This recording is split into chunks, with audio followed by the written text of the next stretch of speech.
Swayam Prabha. Digital India. Educated India.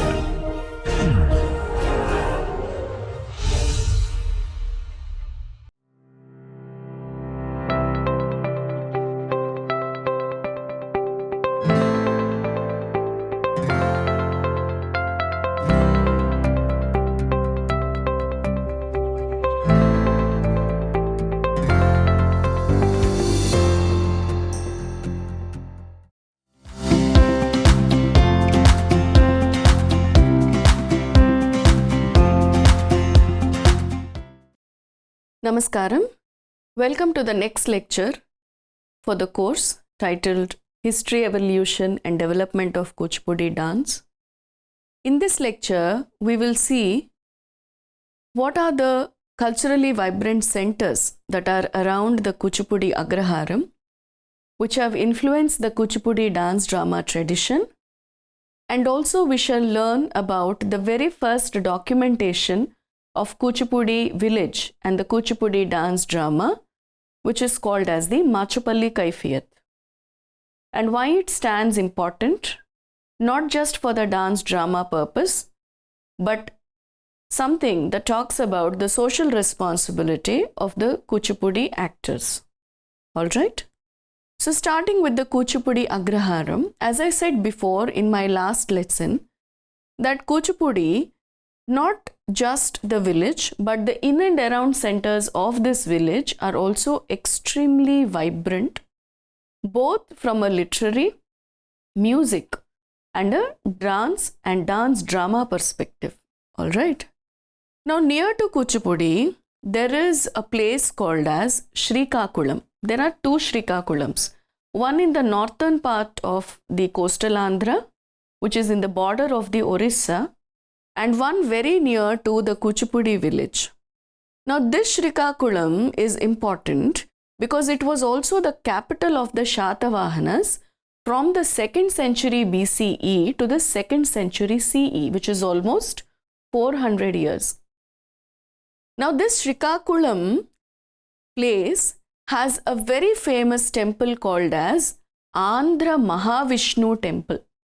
Srikakula Andhra Mahavishnu. And there were almost 300 Devadasis who were attached to the Andhra Mahavishnu temple.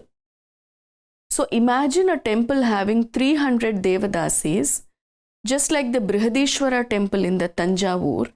And imagine during those times how culturally vibrant the temple was. How much of dance flourished in that temple because of the Devadasis who were attached with that temple. How many Devadasi dances were performed, how many ritualistic dances were performed inside and outside the temple.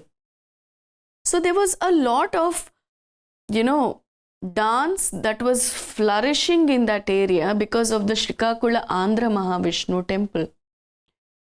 And do you know that Kuchipudi Bhagavatars also taught a lot of dance in terms of padams and javalis also to the Devadasis who were attached to the in and around temples. And the Kuchipudi Bhagavatars also got influenced with the solo repertoire of the Devadasis of the temples. As I said, influence is always mutual. It is not just that one thing always influences and the other thing always absorbs. No, it is always both the ways.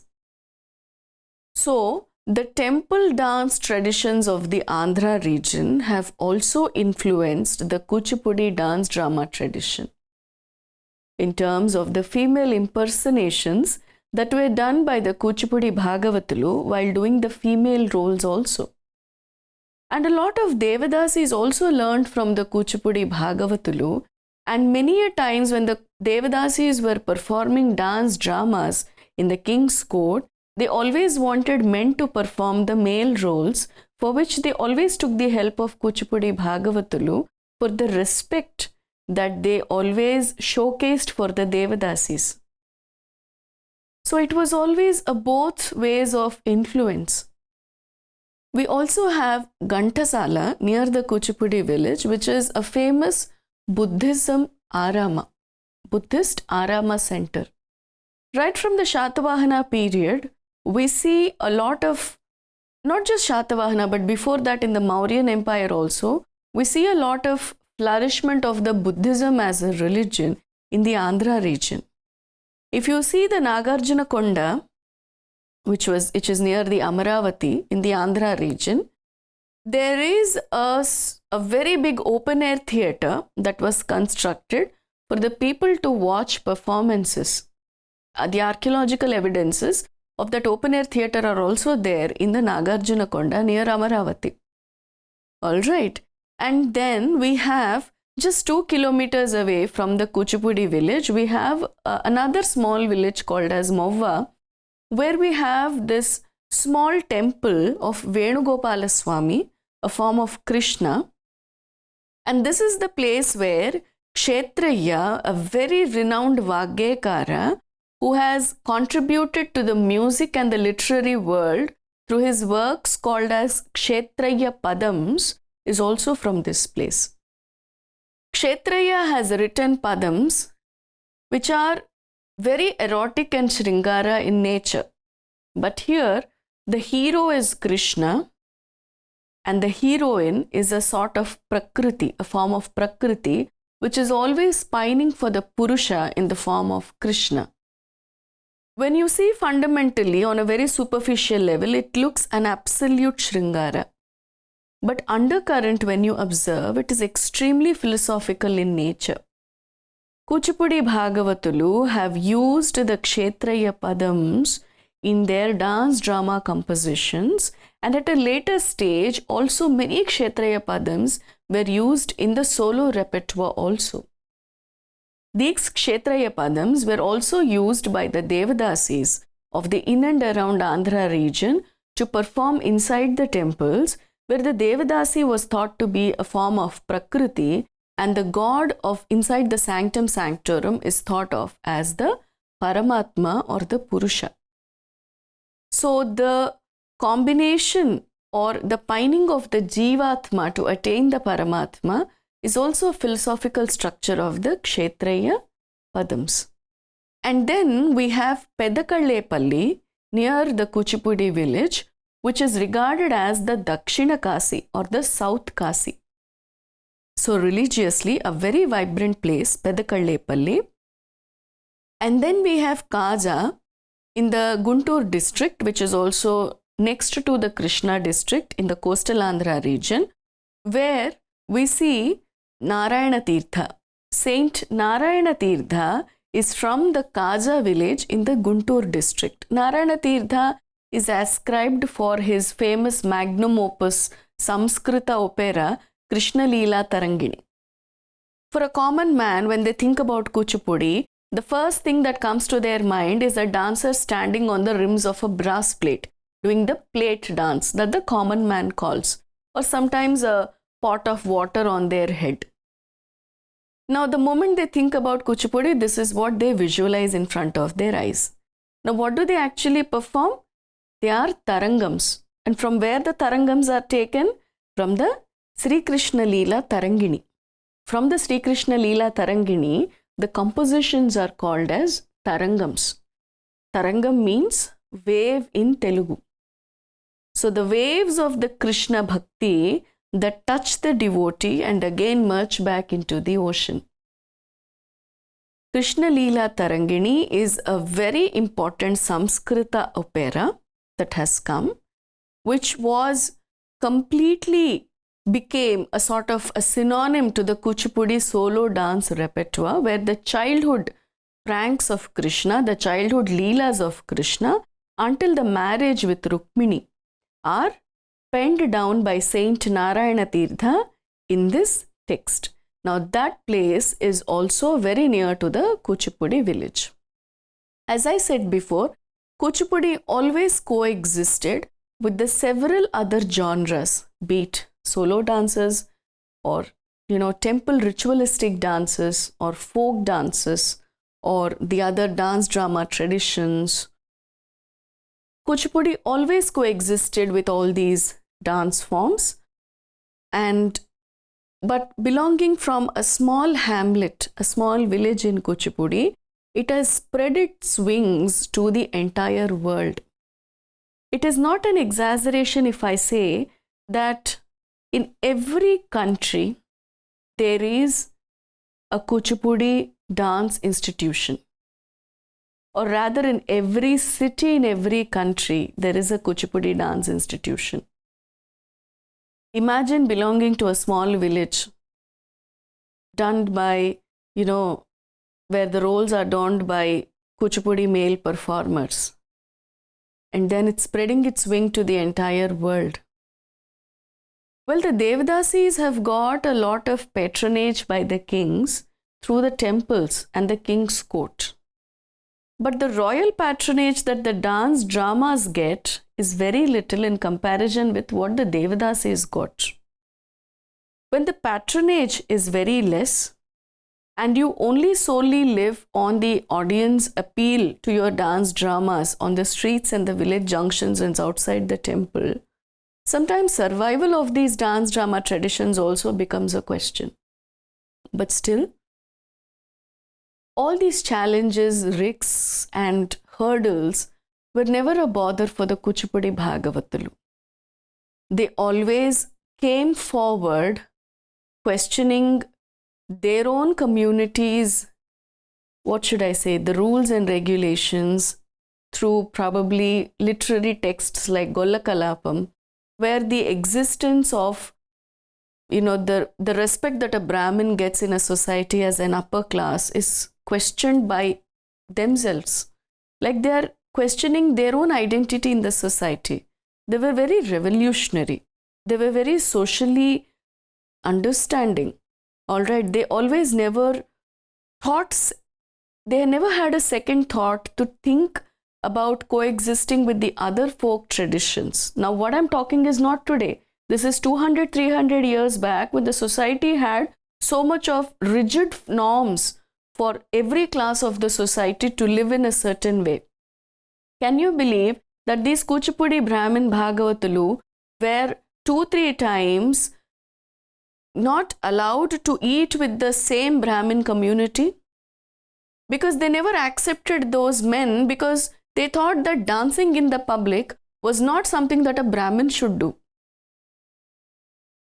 But they never bothered about that. They took it as a challenge, made those villagers who were Brahmins who didn't accept them, made them realize their mistake and again absorbed themselves back to the society.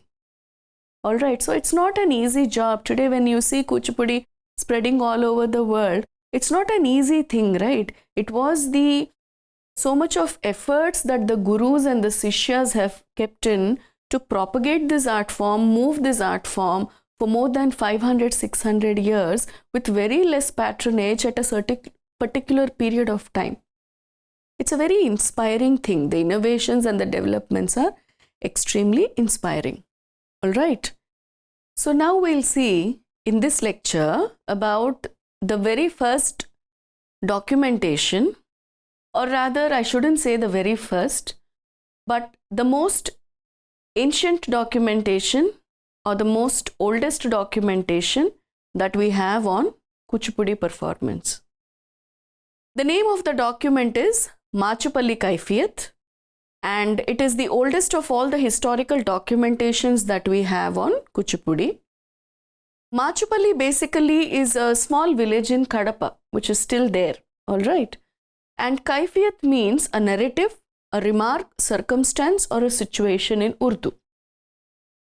Now this document is called as Machupalli Kaifiyat because it is a narrative that has been told in and around the places of Machupalli, which is in the Kadapa district.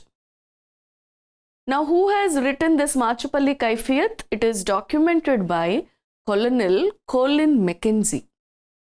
Colonel Colin Mackenzie, not just with Machupalli Kaifiyat, but is a very important personality in terms of South India is concerned. Why? Because he is a Scottish Army officer who was appointed by the British East India Company to be the first Surveyor General of India.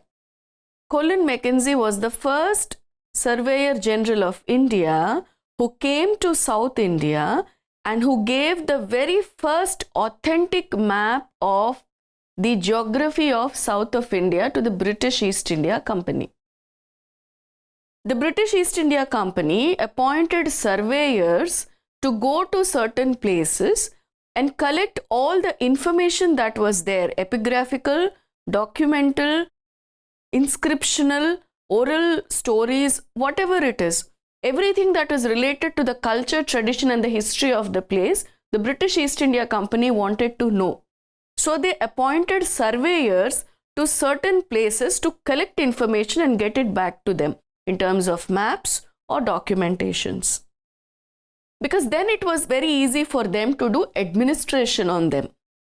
So for this purpose, Colin Mackenzie was appointed as the first Surveyor General of India. All right. And he worked a lot on the Vijayanagara Empire, the ruins of the Vijayanagara Empire, the rule of the Vijayanagara Empire on Hampi, and so many other temples that are there in south of India. All right. And he said in the Machupalli Kaifiyat about an incident that happened during the reign of the Vijayanagara Empire, which particularly talks about this one Kuchipudi performance by the Kuchipudi Bhagavatulu, which showcases their social responsibility and was also a sort of a dance drama that spoke about the lives of the people and the turmoil that they were into. Now going back to the history, after this place was ruled by Kakatiyas, after the decline of the Kakatiyas, the Vijayanagara Empire has come into picture, which was established by Harihara and Bukkaraya in the 14th century with the blessings of Sri Vidyaranya Swami.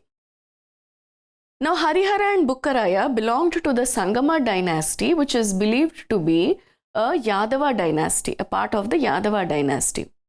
And the mighty Vijayanagara Empire was ruled by three dynasty people. First is the Sangama dynasty, next is the Saluva dynasty, and next is the Tuluva dynasty.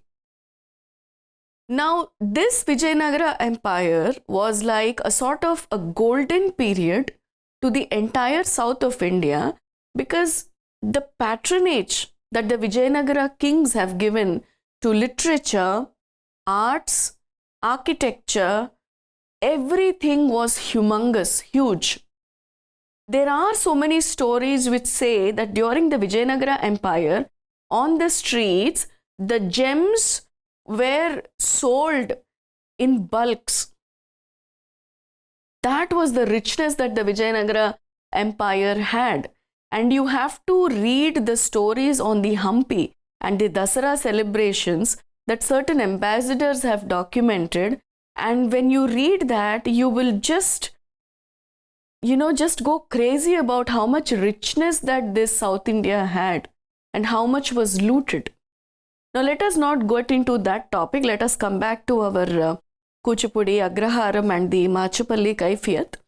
So coming back to this Machupalli Kaifiyat, where the first historical documentation or the oldest historical documentation of the Kuchipudi that you see, it happened during the time of Veera Narasimharaya of the Tuluva dynasty, who ruled it. Now the document says that Veera Narasimharaya invited a few Kuchipudi Bhagavatulu to perform a dance drama in the king's court. Now with this invitation, you understand that by the 16th century itself, when the Kuchipudi Bhagavatulu were so famous that they got a direct invitation from the king to perform in the king's court, Shri Keshav Prasad Garu, Pasumarthi Keshav Prasad Garu of the Kuchipudi village opines that if by the 16th century itself the king invited them, they must have been extremely famous at least for 100 years before that.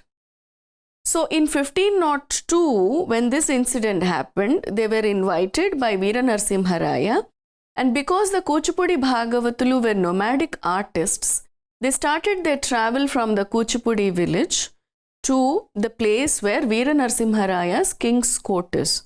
And on the way, when they stopped at a certain place called as Siddhavatam, You see Siddhavatam even till now in the Rayalaseema region of Andhra. That Siddhavatam was ruled by a local chieftain. Alright. His name was Sambeta Guruvaraju. This Sambeta Guruvaraju was so atrocious that he tortured people for tax collection. And all this was not known to the king. And the local people had no power or any facility to complain about Sambeta Guruvaraju's torture directly to the king. The torture was so much that you will be surprised to know that if a man didn't pay the amount of tax that Sambeta Gururaju was personally asking for, to that man's women, the lady of that man, he used to pin the nipples of her breast and pull her on the streets. The people of the Siddhavatam told the Kuchipudi Bhagavatulu that this is the torture that we are facing. We are unable to pay the taxes that Sambeta Guruvaraju is asking us. Because you people will go to the king, please let the king know this, that we are suffering so much. We need some solution for this torture that we are facing. Kuchipudi people were so much moved with whatever was happening to the Siddhavatam people. They were so sorry for that. Now time came when they reached the king's court. The performance was all arranged in the king's court. They presented a Kelika and a Kirtana in front of Veera Narasimharaya. And what did the Kuchipudi Bhagavatulu do? They very smartly, very intelligently, as an interlude in the Kelika that way they were presenting, they also showcased the episode of Sambeta Guruvaraju torturing these people as an indirect hint to the king. Of course, the kings are smart enough to understand all the indirect hints. After the performance was over, the king called the Kuchipudi Bhagavatulu and asked them what they were exactly trying to tell him. What are the details of that? And when the Kuchipudi Bhagavatulu on a one-on-one note told the king, he sent his men to research as to is that really true. And when he came to know that it is actually happening, he called for Sambeta Guruvaraju, the local chieftain, and as a punishment beheaded him. And gave a lot of gifts to the Kuchipudi Bhagavatulu for the social responsibility and concern for his subjects that they have shown. This is all documented in the Machupalli Kaifiyat by Colonel Colin Mackenzie when he was surveying about the Vijayanagara Empire in the south of India. Machupalli Kaifiyat has a lot of more other information about the Vijayanagara Empire, of course, no doubt about it. But this is the oldest of the document that is available that talks about the Kuchipudi dance drama, a Kelika and a Kirtana performance which is very specific to the Kuchipudi dance drama tradition, and the place from where the Kuchipudi Bhagavatulu have travelled, passed through the Siddhavatam, stayed at Siddhavatam for over a night and then went to the king's court. The technique that they used to perform the Kuchipudi Bhagavatam through a Kelika and a Kirtana, all this is very well documented in the Machupalli Kaifiyat. So, this talks not just about the dance technique of the Kuchipudi villagers, but also the social responsibilities that the dance dramas have through the stories that they say. Dance dramas, as I said before in my earliest lectures, told the common man who never had the access for Vedic scriptures or Puranic scriptures, or at a certain period of time were not allowed to enter the temple because of certain restrictions in a society, how will they learn how to lead their life? What is good and what is bad? Every dance drama tradition, not just Kuchipudi, gave them the strength and the access to learn about gods, about good, about bad, about the victory of good over evil through all the stories that these dance drama traditions always performed. Dance drama traditions were always a part of our society talking about the culture, the traditions, and the problems that the society is facing. Zamindars or the local chieftains take some decisions to improve. So this is all about Machupalli Kaifiyat and the important places which are culturally vibrant and have influenced the Kuchipudi literary, dance, drama and solo repertoire. We shall meet in the next lecture to know about the other dance, drama traditions and dance forms in the Andhra region and also exclusively about Kuchipudi. Until then, Namaskaram.